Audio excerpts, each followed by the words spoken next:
A friend of mine posted asking about grief and experiencing tremendous loss and grief, and asking BL community essentially, do you ever get slapped in the face with grief when you're just engaging with watching shows? And they shared about the importance of the grief.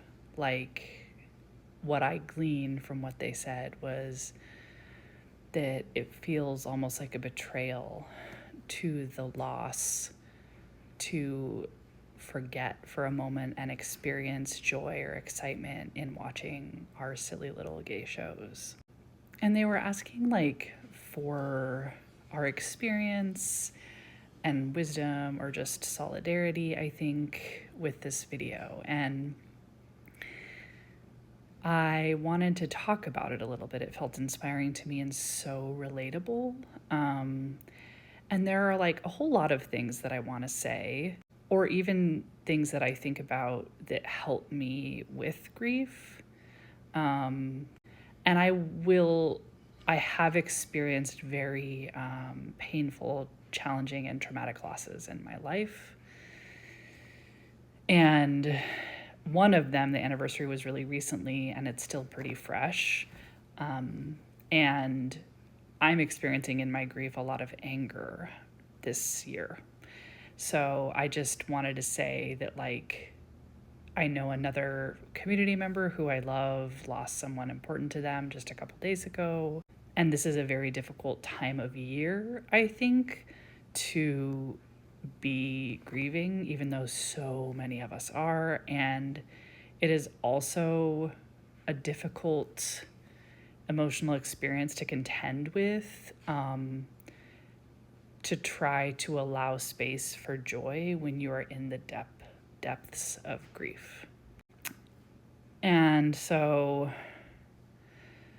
I'm going to do a couple things, I guess. The first thing I want to do is share a metaphor that is the only thing that has worked for me to understand how I believe that grief really functions.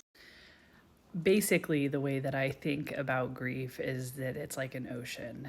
And bear with me, I know this is cheesy, okay? But in order to make this work, you need to think about an ocean of the north. So I live in Oregon. The coast here, we call it the coast, not the beach, changes. It's wild and dangerous. There are rocks, there's undertow, there are huge waves, sneaker waves. It's freezing cold, okay? People wear wetsuits to surf, even in the summer. This metaphor won't work for the calm beaches of Miami, Florida. So when I say that grief is like an ocean, I mean that the depths of it are uncharted territory and will basically always be that way. And that we can engage with this body of water, this body of feeling, in many different ways.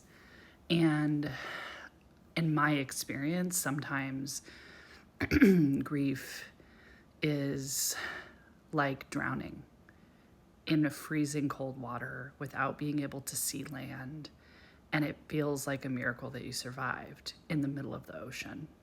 And other times you're in that ocean, it's still freezing cold, but there is a boat and they've thrown you a life preserver. But that's it. You're still kind of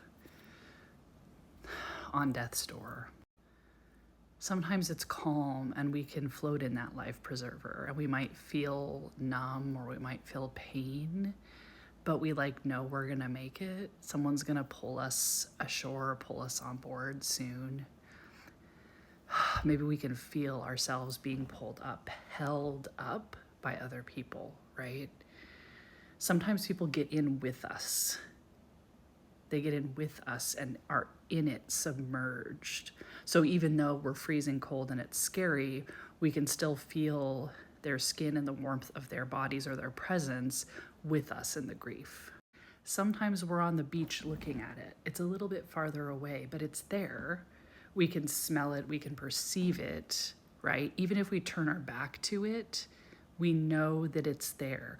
We also know that it can sneak up on us, because we're aware of the ocean. We know that if we turn our back on it, that might be fine. Other times we might be hit with what we call in Oregon a sneaker wave. I was hit by a sneaker wave when I was 5, and I wouldn't go on wet sand for about 7 years. Because I was on the beach, I turned my back on the ocean, which my father taught me never to do. And a large wave came out of nowhere and knocked me face down. My father, who's a bit of an alarmist, but I think he was right here, taught me never to turn my back on the ocean. Now, I don't know if that piece of the metaphor works for grief, because like I said, we just always know that it's there, but it might bowl us over. It might knock us down. I have a friend who died from cancer. She died when I had about 2 years clean, and she was an important woman for me and the mother of a close friend, an important woman in my family life, had watched my husband grow up, and I was there with her through most of her death and dying.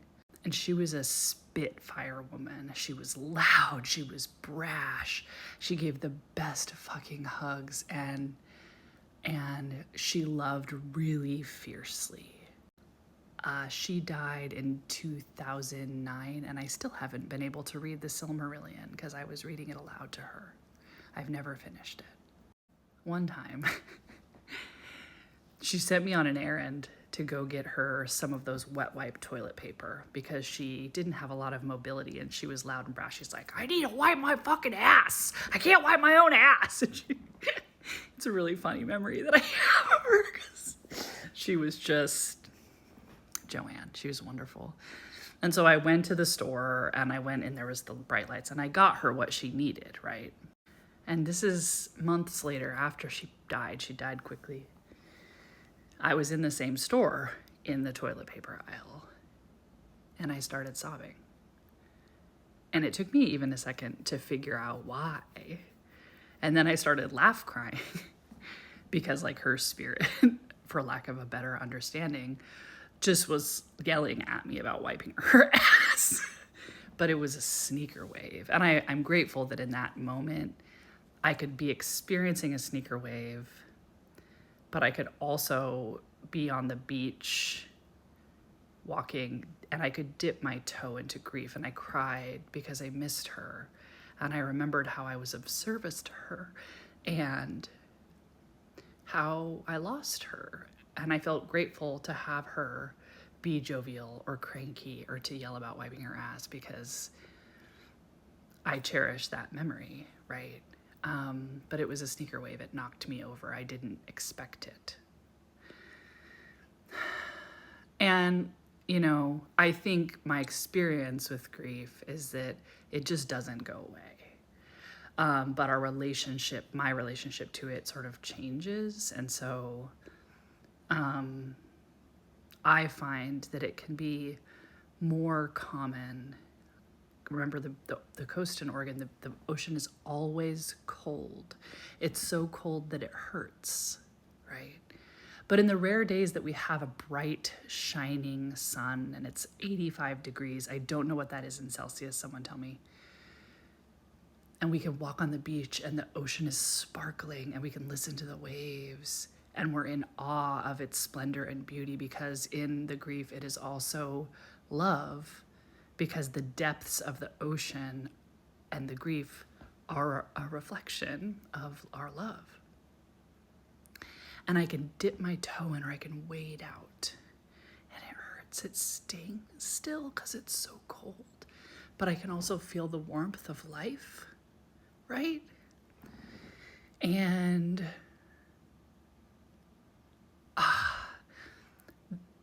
those moments where we share in our love or we feel the bittersweetness of it, of a love so deep that we carry it where the grief is an ocean, where I can visit my love and memories of that person while also feeling the sunshine on my face, are important. And in my experience, it's not that I never ever feel like I'm drowning again as time goes by. It's that I can more easily access and find life preservers, know the people who will come into the grief with me, realize that I can sometimes walk on the beach and look at the ocean, and that's okay because it's always there. I am always on the beach. The ocean is always there. It is way too big and too powerful and too beautiful and magical to not be there, even when I'm not perceiving it. So I don't know if this will help. It just made me think about the enormity of grief, and I have never found a way to give myself understanding and grace aside from this metaphor. And I think when it comes down to experiencing joy and beauty while grieving, I would encourage us to consider, and you, my friend, and whoever else is watching this far and might be willing to hear it, I don't know, that as you experience joy, as we experience joy in life, we are not abandoning the grief. We never abandon it. You don't forget it, right? You just aren't neck deep. You're having a different relationship in that moment to the ocean. And that just doesn't mean that the cold and the sting isn't there. It just means also we feel the sunshine. We feel held by another person, right? We experience the joy of a beautiful meal, right? With the pain of grief. Because we are capable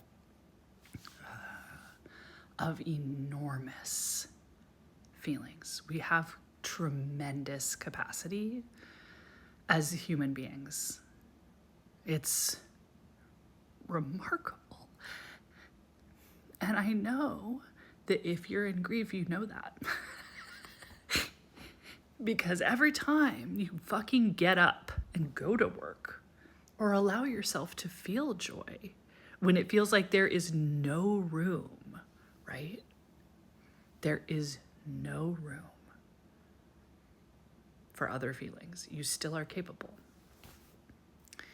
And I'm not going to say your friend would want you to experience BL. Like, that's not helpful.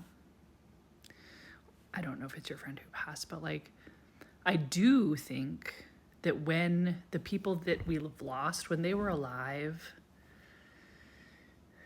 and we were doing other things, we were going to the movies or seeing another friend or person, we did not love them less in those moments. We did not love them less.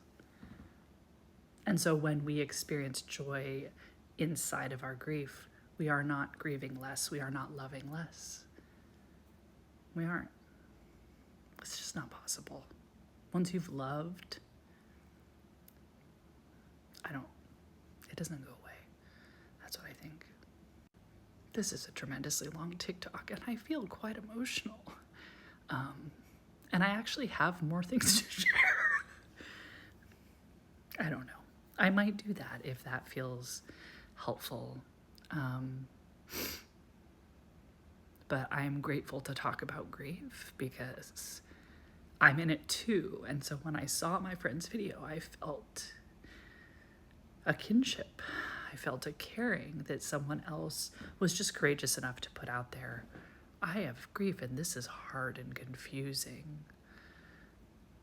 And I want to say that it's okay to experience joy. You are not abandoning love by allowing yourself to experience or to breathe or to have a break from the overwhelming, drowning pain and frigid ocean of grief.